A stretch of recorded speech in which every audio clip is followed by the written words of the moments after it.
இப்படி உலகத்தின் எந்த மூலைக்கு சென்றாலும் எது வேண்டுமென்றாலும் அதை உடனே நம் கைகளிலே தருகின்ற அந்த கூகுள் நிறுவனத்தின் தலைவர் சுந்தர் பிச்சை என் தம்பி, தமிழ்நாட்டை சார்ந்த. ஆக தமிழ் படித்து வீணாக போகவில்லை, மாறாக அவர்கள் இந்தி படித்து என்ன ஆனார்கள் என்கிற போது நான் எதையும் சொல்ல விரும்பவில்லை. அடுத்தவர்களை தாழ்த்தி பேசி எங்களுக்கு பழக்கம் இல்லை. இந்தி தெரியாத காரணத்தால் நாங்கள் தாழ்ந்து போகவும் இல்லை, வீணாக போகவும் இல்லை, எவனிடமும் தோற்று போகவும் இல்லை. உத்தரப்பிரதேசத்திலிருந்து ஒரு தோழர் சைக்கிளிலேயே தமிழ்நாட்டுக்கு வருகிறார். நம்புங்கள், தமிழ்நாட்டுக்கு வாரணாசி பிரதமர் தொகுதியிலிருந்து ஒருவர் சைக்கிளிலேயே வருகிறார். ஏன்? ரயிலுக்கு தர காசு இல்லை, திருட்டு ரயிலில் வர மனம் இல்லை. அப்படி சைக்கிளிலே வந்து அவரை பார்த்து ஒருவர் கேட்கிறார், ஏன் இவ்வளவு சிரமப்பட்டு இங்கே வந்தீர்கள்? அதற்கு அவர் சொன்னார், தமிழ்நாட்டில் தான் வேலை கிடைக்கிறது, வேலைக்கு சம்பளமும் கிடைக்கிறது. அது மட்டுமில்லை, நான் ஒரு பெண்மணியை சந்தித்தேன், விளக்கம் கேட்பதற்காக போனேன். அவர் என்னிடம் கேட்டார், அண்ணா உங்களுக்கு என்ன வேண்டும் என்று கேட்டார். என்னை யாரும் அண்ணன் என்று என் ஊரில் அழைத்தது இல்லை. என் ஊரில் என்னுடைய வீட்டை புறந்தள்ளி வைத்திருப்பார்கள், பக்கத்திலே கூட நெருங்குவதில்லை. நான் உணவு விடுதிக்கு சாப்பிட போனேன், பரிமாறுகிறவர் வந்து சார் என்ன வேண்டும் என்றார். நான் ஆடி போனேன், என்னையெல்லாம் யாரும் சார் என்றே கூப்பிட்டதில்லை. தமிழ்நாட்டில் வேலை கிடைக்கிறது, ஊதியம் கிடைக்கிறது, மரியாதையும் கிடைக்கிறது என்று இது வருகிறார். நாங்கள் யாரையும் வெறுத்து ஒதுக்கவில்லை. நிதியமைச்சர் நிர்மலா சீதாராமன் மக்களவையில் பேசினார், என்னை இந்தி படிக்க விடாமல் தடுத்தவர்கள் திமுகவினர் என்று. அங்கிருந்து எங்கள் அவைக்கு வந்துதானே ஆக வேண்டும். வந்தவுடன் நான் சொன்னேன், உங்களை யார் தடுத்தது சொல்லுங்கள். இந்தியை நாங்கள் வேண்டாம் என்கிறோமே தவிர யாரையும் படிக்க கூடாது என்று சொல்லவில்லை. மனதில் பதிய வையுங்கள். தென்னகம் என்று சொல்லுகின்ற அதை இந்தியிலே தட்சிணம் என்று சொல்வார்கள். தட்சிண இந்தி பிரச்சார சபா, இந்தியை பிரச்சாரம் செய்வதற்கென்று ஒரு சபை இருக்கிறது தென் மாநிலங்களுக்கு. அதன் தலைமையகம் இருப்பது சென்னையில் டி நகருக்கு பக்கத்தில். அதன் தெரு பெயரே இந்தி பிரச்சார சபா தெரு. ஒவ்வொரு ஆண்டும் லட்சக்கணக்கானவர்கள் அங்கு சேர்ந்து படிக்கிறார்கள், தேர்ச்சி பெறுகிறார்கள். நாங்கள் அங்கே சென்று மறிப்பதில்லையே. இந்தியே கூடாது என்று சொன்னால் அது இங்கே இருக்க முடியாது. நாங்கள் அப்படி அல்ல, எந்த மொழியும் வெறுப்பவர்கள் அல்ல, எங்கள் மீது எதையும் திணிக்காது. எனக்கு அது தேவையில்லை.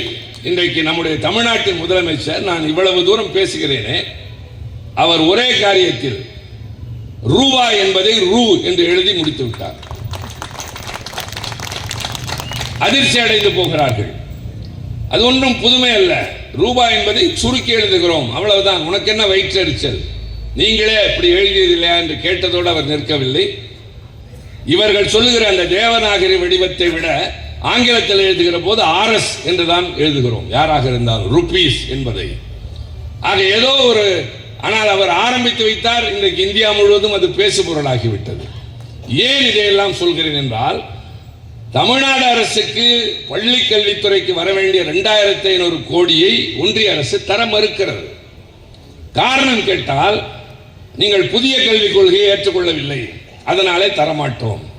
அதற்கும் இதற்கும் என்ன சம்பந்தம் என்றால், இந்த SSA என்கிற திட்டம், சர்வ ஏதோ ஒன்று, எனக்கு அதெல்லாம் கொஞ்சம் வாயில வராது.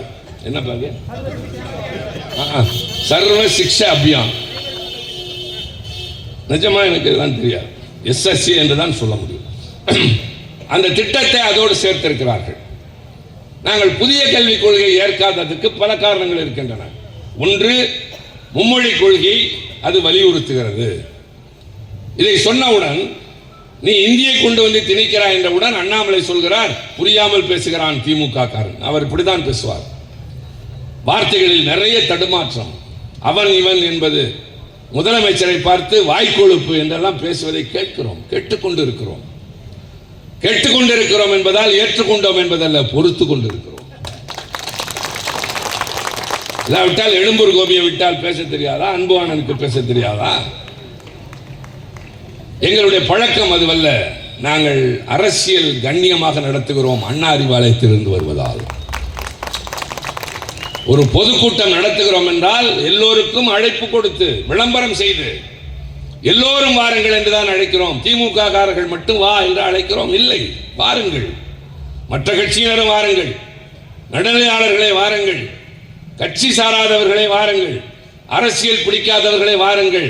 இந்த ஜனநாயக நாட்டில் இந்த மேடையில் என்று நாங்கள் சொல்லுகிற கருத்தை கேளுங்கள், சரி என்றால் ஏற்றுக்கொள்ளுங்கள் என்ற மக்களிடம் கருத்துக்களை பதிய வைக்கிற அதற்குத்தான் பொதுக்கூட்டம். அடுத்தவர்களை எள்ளி நகையாடுவதற்கு அல்ல. அவர் சொல்லுகிறார் மும்மொழி என்றால் மூன்றாவது மொழி இந்தி என்பது மட்டுமே இல்லை, அது எந்த மொழியாக வேண்டுமானாலும் இருக்கலாம் என்று சொல்கிறார். நான் கேட்கிறேன், யாராவது கொஞ்சம் வடக்கே செல்லுங்கள். பீகார், உத்தரப்பிரதேசம், மத்திய பிரதேசம், ராஜஸ்தானத்தில் யாராவது ஒருவர் தமிழ் படிக்கிறாரா, தெலுங்கு படிக்கிறாரா, மலையாளம் படிக்கிறாரா, கன்னடம் படிக்கிறாரா? ஒருவரும் படிப்பதில்லை. இன்னும் சொல்ல வேண்டுமா, ஆங்கிலமே படிப்பதில்லை. என்னுடைய அவையில் பல செல்வந்தர்கள் இருக்கிறார்கள். மாநிலங்களவையினுடைய சிறப்பு என்பது இந்த நாட்டிலே ஆளுநர்களாக இருந்தவர்கள், உச்சநீதிமன்ற நீதிபதிகளாக இருந்தவர்கள், அதே போல தேர்தல் ஆணையர்களாக இருந்தவர்கள் எல்லாம் அந்த அவைக்கு தான் வருவார்கள். அங்கே என்னை போல ஒரு சாதாரண குடும்பத்தை சார்ந்தவனும் செல்வதற்கு காரணம் திராவிட முன்னேற்ற கழகம். அதில் சில பேர் சொல்வார்கள், நான் இந்த பல்கலைக்கழகத்தின் முன்னாள் துணைவேந்தர். அந்த ஒரு வார்த்தையோடு நகர்ந்து விடுவார். அதற்கு மேல் எங்களிடம் பேச மாட்டார். ஏன் கட்சி பாகுபாடா என்றால் இல்லை, அவருக்கு ஆங்கிலம் வராது, எனக்கு இந்தி வராது. எனவே அவர்களால் நட்பு பாராட்ட முடியாது. அவர் துணைவேந்தராக இருந்திருக்கிறாரே தவிர ஒரே ஒரு மொழியை தவிர வேறு மொழி தெரியாது. உருது மொழி கூட முழுமையாக தெரியாது. உருதும் இந்தியும் சற்றேறக்குறைய ஒரே மாதிரி இருக்கும், ஆனால் அது கூட தெரியாது. ஆக ஒரு மொழி படித்து விட்டு நீ மூன்றாவதாக என்னை படி என்று நிர்பந்திக்காதே. யார் வேண்டுமென்றாலும் 3, 4, 5 எதை வேண்டுமானால் படிக்கட்டும், நாங்கள் குறுக்கே நிற்பதில்லை. ஆனால் அரசாங்க ரீதியாக நாங்கள் இருமொழி கொள்கை என்பதை ஏற்றுக்கொண்டிருக்கிறோம். தொலைநோக்கு பார்வை என்பது அண்ணாவை போல் யாருக்கும் கிடையாது. அறிஞர் அண்ணா அவர்கள் அவருடைய கடைசி நாட்களில் ஒரு கூட்டத்தில் பேசுகிற போது சொன்னார், இந்த ஆட்சி நடப்பது மத்தியில் இருப்பவர்களுக்கு பிடிக்கவில்லை, கலைத்து விடுவேன் என்று அடிக்கடி மிரட்டுகிறார்கள்.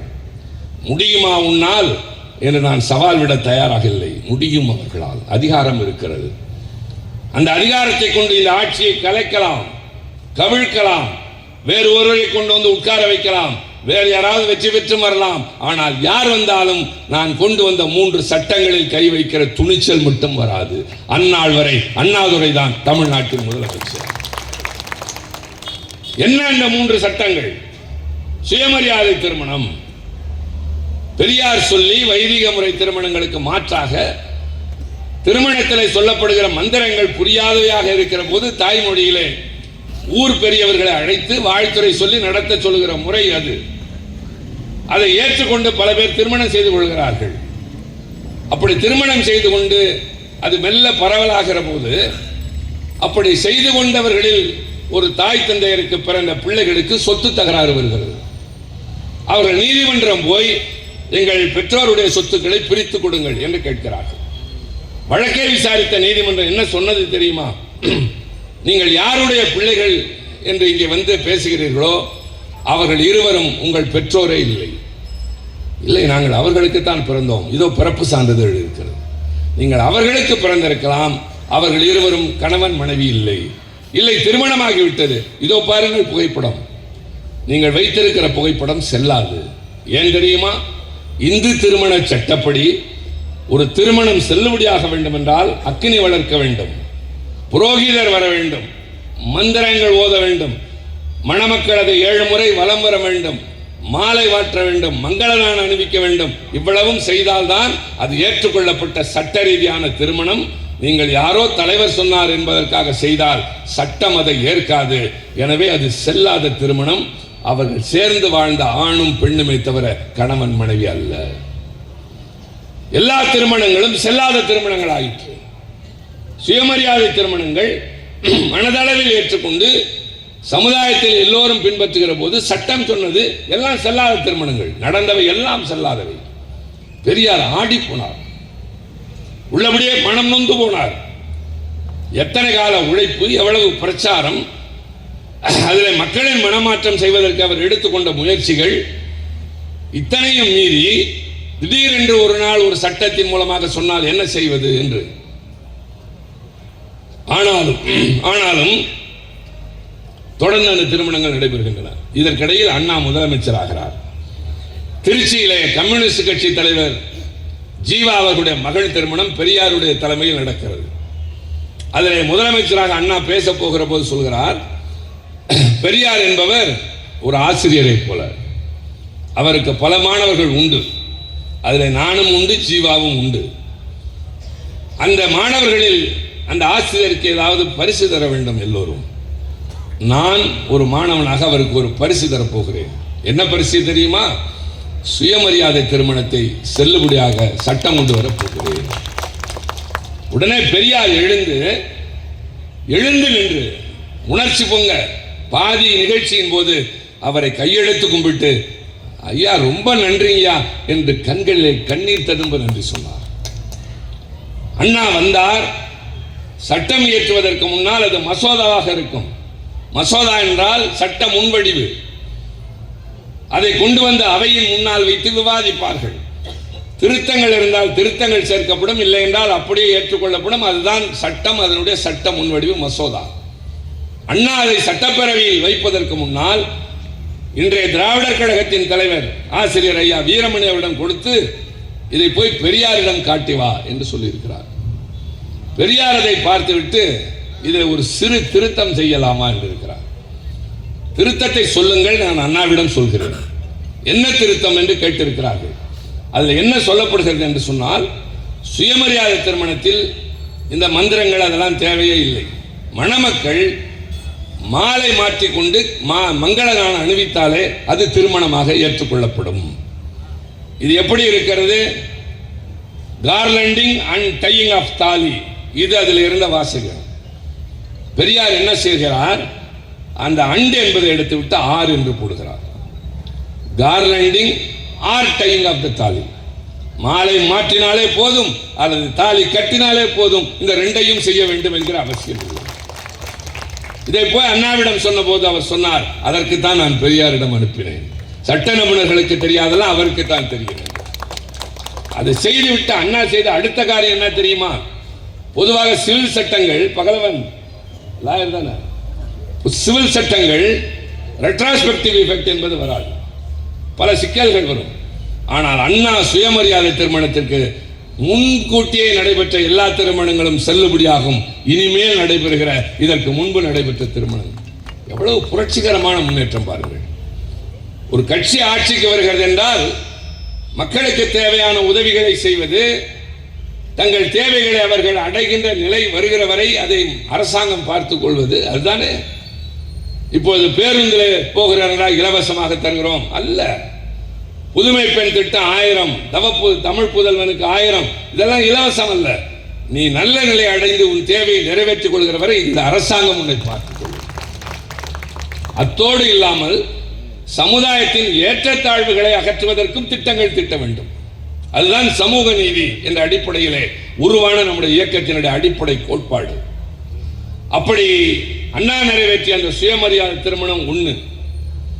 இரண்டாவது, தமிழ்நாடு என்று இந்த மாநிலத்திற்கு பெயர் சூட்டியது.